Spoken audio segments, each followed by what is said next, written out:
Hi everybody, this is Eric Enga again, and I'm following up to the great discussion I had today with Phoebe Chongchua on the podcast, and I promised to show you a couple of extra things via a video that's being recorded with Camtasia in case you're interested.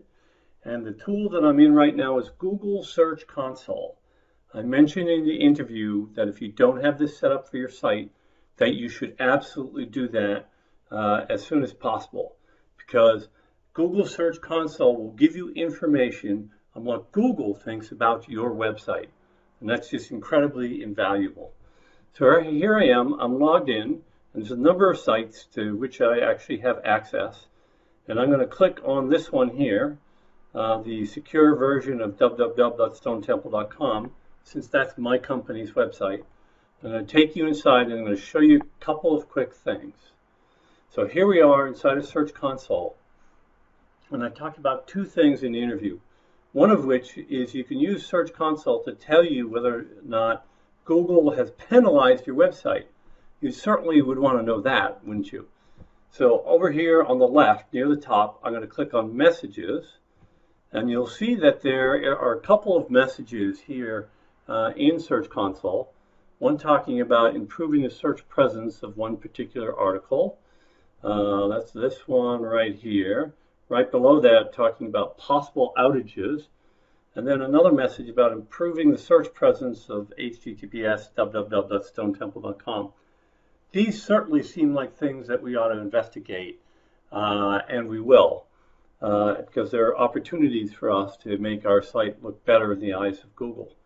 However, none of these messages is a penalty, and you would see something different in the case of a penalty message, and maybe even a little more ominous, talking about having a thin content penalty applied or a manual link penalty applied, these kinds of things.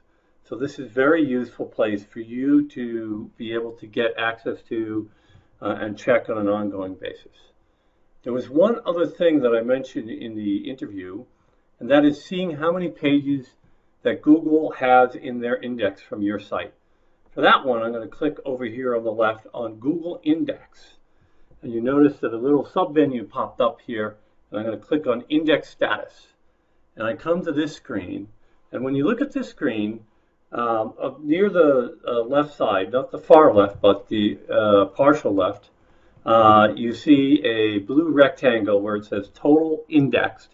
And underneath that, it says 1,808.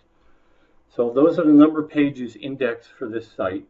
And this is incredibly valuable information. As I mentioned during our discussion today, if you think you have 20,000 pages on your site and Google shows 1,808 indexed, then that's potentially a problem, and you should check into that. Correspondingly, if you think you only have 100 pages on your site and Google shows 1,808 indexed, that's probably also a problem. So you're not really going to worry if you think you have 1,700 pages here and Google thinks you have 1,800, or you think you have 2,000 pages and Google has 1,800 indexed. Those aren't really problems. You're really looking for really large-scale disagreements between how many pages you think you have and how many Google has indexed. So that's the first thing I wanted to show you. I also wanted to show you just a little bit about Google Analytics. And on this tab here, I have Google Analytics loaded.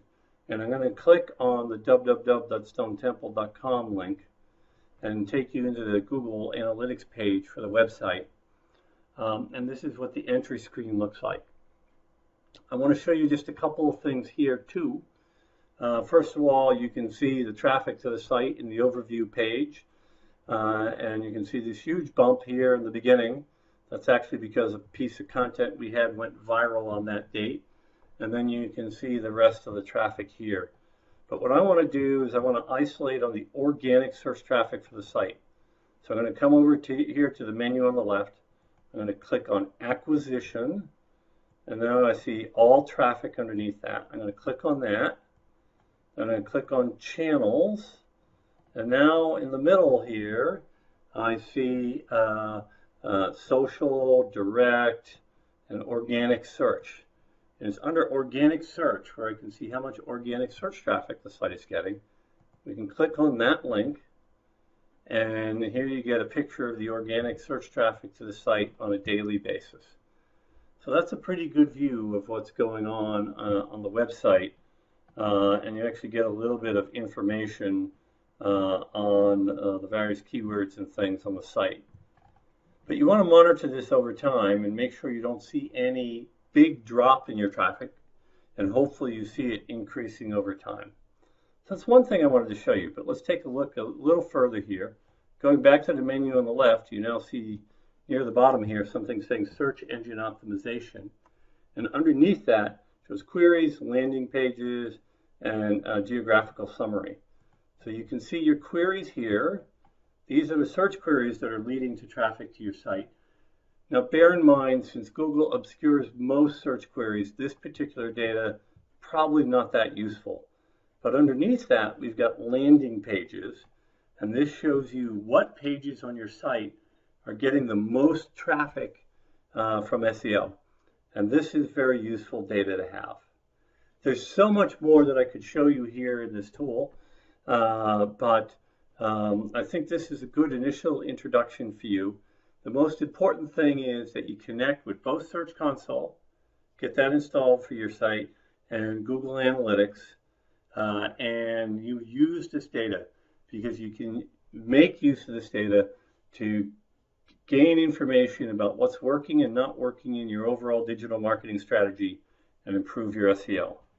So I hope you enjoyed that, and thank you very much.